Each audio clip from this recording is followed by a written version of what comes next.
So it's set the timer for, he said it's 20 minutes running, gives it a problem. Right now we're at 24 minutes and 45 seconds.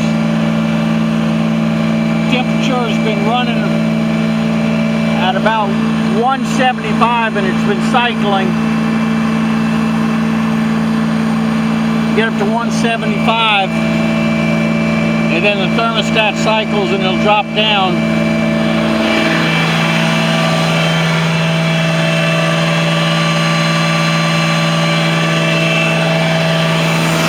It hadn't missed a beat. Run that the exact same way the whole time. So I don't know.